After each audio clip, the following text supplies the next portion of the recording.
My mother's love. The house was too quiet after my mother died. Not the peaceful kind of quiet. The kind that wraps around you when you're healing. This was hollow. Echoing. Like every room was asking where she went. 3 months. That's how long it had been since cancer stole her from me. Piece by piece. Breath by breath. I watched her waste away, still trying to smile even when her bones ached and her hair thinned. She told me, right near the end, "I'm so proud of you. You're stronger than you know." I didn't feel strong. I felt like an orphan, even though my father was still alive. Her name was Carla. I came home from class one day to find her sitting at the kitchen table, sipping from my mother's favorite mug, wearing a necklace I was certain used to be in Mom's jewelry box. She laughed too loudly, with that breathless, girlish tone women use when they're pretending to be innocent. My father was standing behind her, grinning like a boy who just got picked first for kickball. "Carla and I go way back," he said. "We've been reconnecting. Isn't that something?" Something? It was something, all right. It was a knife. By the end of the week, Carla moved in.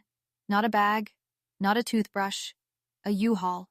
And she brought her teenage daughter, Madison, who was everything I wasn't.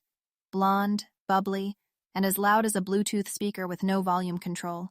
She played music at all hours, left dishes everywhere, turned my mother's sanctuary into a playground. It happened at sunset. The walls were bathed in gold, and for a moment I could pretend nothing had changed. Then Carla knocked on my bedroom door. I opened it. She didn't wait for an invitation. "I was thinking," she said, leaning on the doorframe like it was hers. "Maybe Madison could take this room. It's got better light and more space. She's been struggling, poor thing." I stared at her, frozen. She smiled with that fake, sugary sympathy. "You could go stay with your uncle for a little while, just until we settle in." I didn't speak. I just walked past her, down the stairs, out the door. I didn't even pack a bag that night. I left the house like a ghost. Uncle Tom didn't ask questions when I showed up on his porch with empty hands and red eyes. He just opened the door, pulled me into his arms, and said, "You don't have to explain. Not here." He gave me a room, a place at the table, and silence when I needed it. Real silence. The kind that listens. 2 weeks later, the phone rang. It was my father.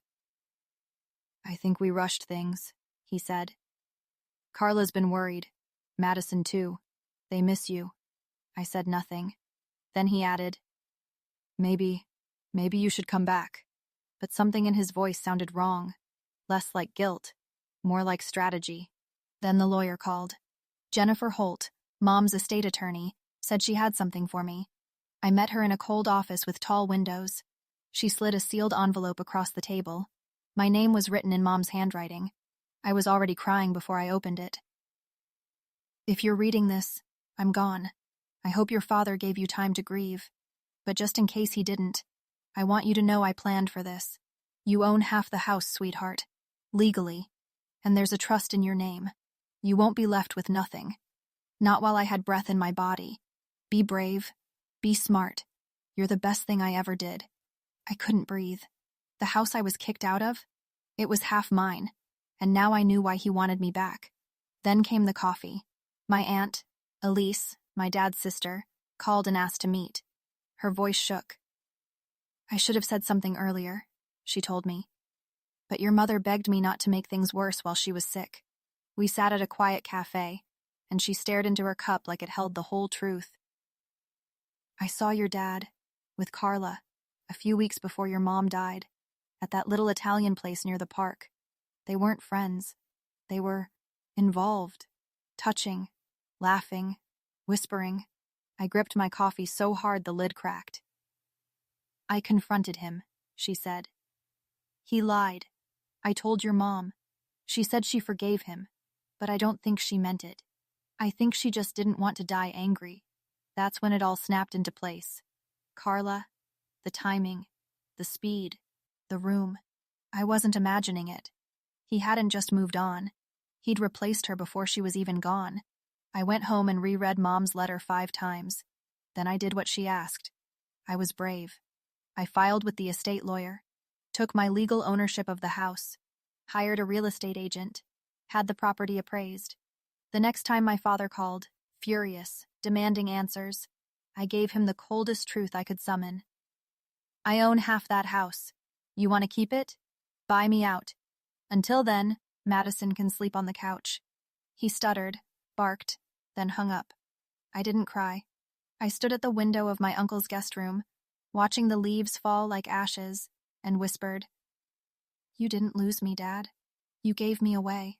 I didn't go back to the house, not even once, but I visit the garden behind it, the one my mother planted when I was 10. Her roses still bloom, somehow, despite the winter. I bring coffee. I sit on the stone bench under the oak tree. I talk to her, and I read her letter out loud, every year on the anniversary of her death, because she left me something that mattered. Not just a house, but a truth, a legacy. Like and follow for more videos.